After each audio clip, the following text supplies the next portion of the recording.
What is up, guys? Canadian GT here, your host Josh. I'm about to do some work in the garage. I'm gonna clean up the mess of Supra parts so I can get the new stuff in the garage ready to go.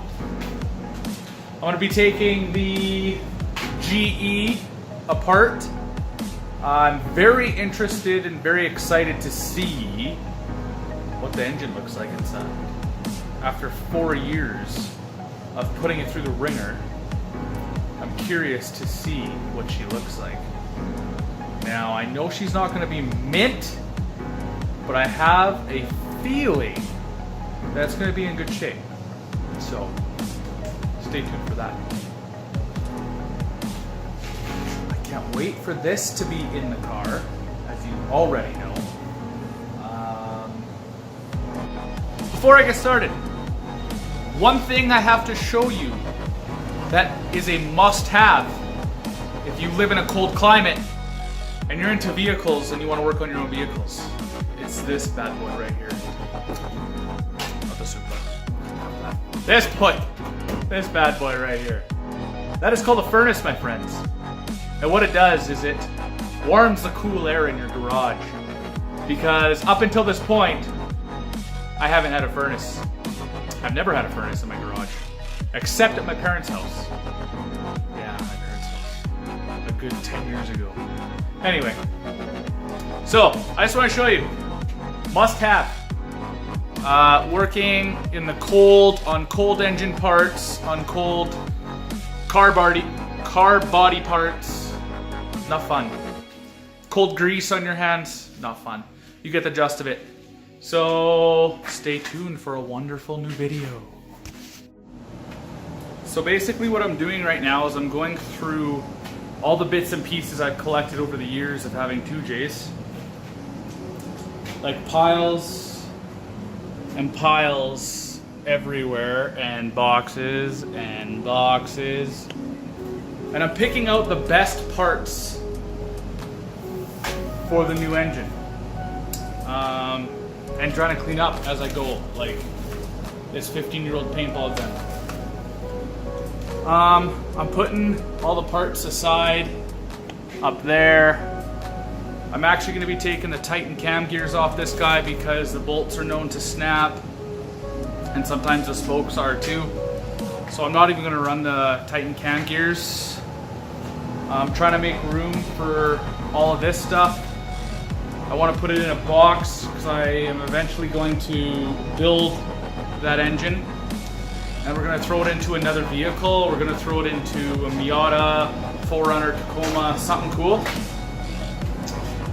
And yeah, I want to keep everything together so I don't lose it. So, that being said, I have to go through a lot here and organize my junk, my boxes.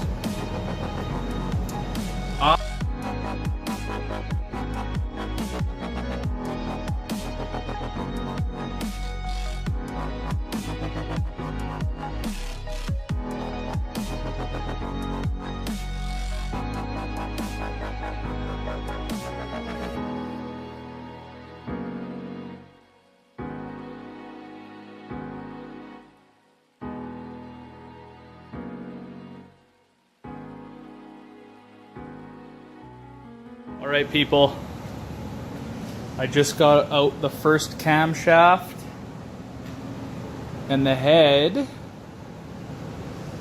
looks very clean. I'm pretty surprised. Just gonna grab a piece of paper towel, kind of soak up the oil in the journals here. Sometimes these camshafts in the 2Js are a pain in the neck to get out. Even if you do the procedure to a T on TSRM, the app you can buy for, or sorry, you can download for free for Supras and 2Js. Gives you all the information for teardown. Fuck. I'm gonna wipe it down properly after I'm done holding the camera. But there's a sequence. You start from the outside loosening and work your way into the middle. And the camshaft came out pretty nice. It's really clean, no deep scoring. But the problem is that this lobe on the cam, or sorry, the journal on the cam gets stuck here. And you really gotta be very gentle with, I use a rubber mallet. It's probably not the best way of doing things, but if you're careful, like I have been, it works. But there's no guarantees. I have ruined a head. Like this one almost bit. You can kind of see right here. Curled up. That's not a journal surface, so we'll be okay with this head. Oh, it just wipes away anyway. It's soft. There's really no damage there, so it might have just brushed up the edge as it was coming up. But like I said, that's not a journal mating surface, so it will be okay. But I still hate doing it like that. I haven't found a sometimes they come right out. Like I've had it where you do the proper procedure as it says in the manual, and the camshafts come right out like no issue. But I've had a couple where it did this, let's say 3.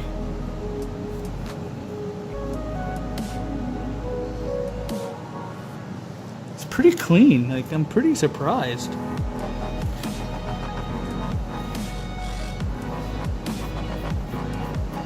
It's very clean. Just the fibers of this are getting on it, but it's very clean otherwise. So that's pretty neat. Pretty radical. And then I'm gonna take the head off tonight and show you guys what lies beneath. So stay tuned. Alright, so the second camshaft is out. Wanted to show you guys the journals. So I recommend, if you're doing cams, put the caps the exact same way they came off the head. You got your exhaust, your intake. You put them exactly how they came off. Shouldn't have a problem putting them back on. Now, it is pretty clean for the most part. I have noticed there's a little something on this journal here. It looks like splatter of sorts. I don't know what that is. The metal is so soft, obviously, so you gotta be very careful. I'm sure it looks like something was caught in there at some point.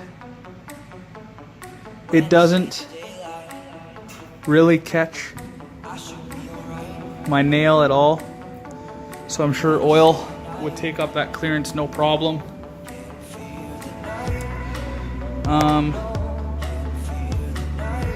All of the journals look pretty clean, so amen for that. Now, I was, as you've seen in the video, I was lightly tapping this end to just lift this part up because it sandwiches this journal a lot more than the other ones and hangs onto this one. So that's what I do, but don't take my word for it, of course. Do your own research, look up the TSRM or the manual for the car to know the exact procedure. So I'm going to take the head off now. It's a similar procedure. I can't remember if it's inside working outside or outside working to the inside, but it's the same kind of, you know, do this one, do that one, do that one, this one, and then work your way in or out. I can't remember. So hopefully you'll see that today.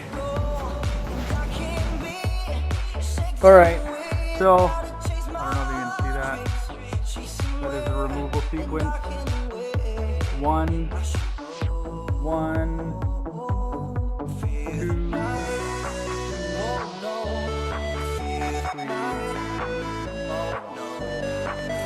14 and tightening it down is the opposite. So as always, do your due diligence and be prepared to break a couple of sound sizes. I've broken countless. Always buy Mastercraft because they're lifetime. So here we go. Wish me luck on the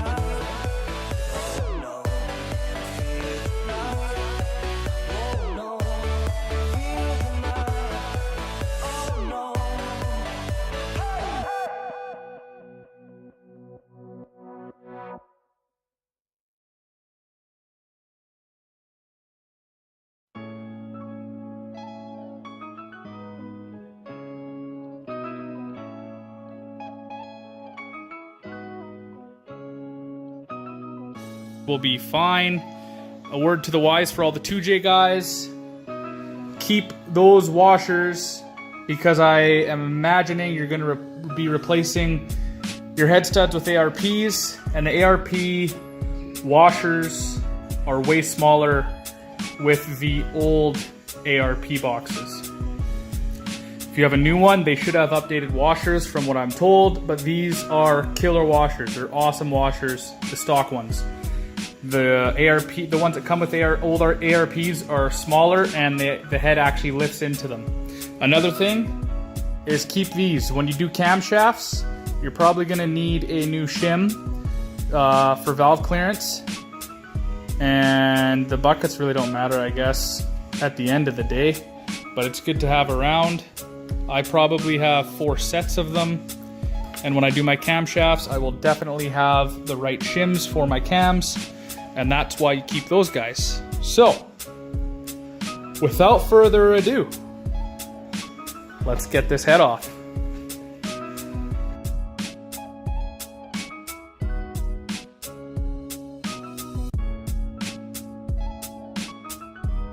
We got the head off. And I ain't no machinist by any means, or an engine builder besides my own, but I can tell you from the experience I do have with building the engines at home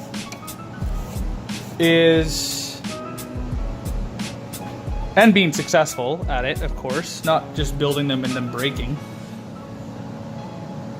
It looks pretty good. Like, I'm pretty impressed with it. There are some drops in here from the coolant spraying, but the head looks fairly good. Myself, yeah. The head looks fairly good as well. Sorry for my lack of English.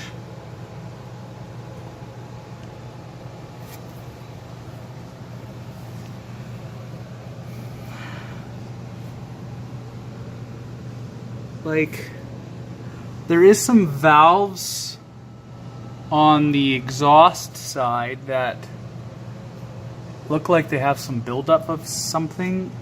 I'm suspecting that's normal because I haven't came across anything that looks worse than that, and they were fine. So maybe someone can chime in on the valve side of things. But the block side of things, like cross hatches all there.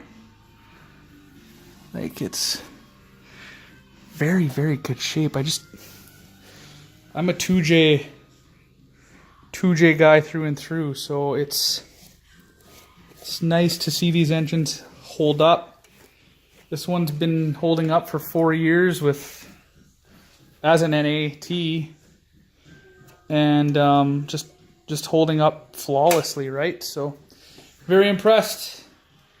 But I think I'm going to end the video there. And as always, I hope you guys enjoyed it. I don't know what it's going to look like just yet, so hopefully it's a decent video. And you can see some 2J action. I'm going to rebuild this guy. There's the head again. So as always, give it a thumbs up for me. Like it deep down. So you like it so much that you're going to subscribe. All right? Peace, guys.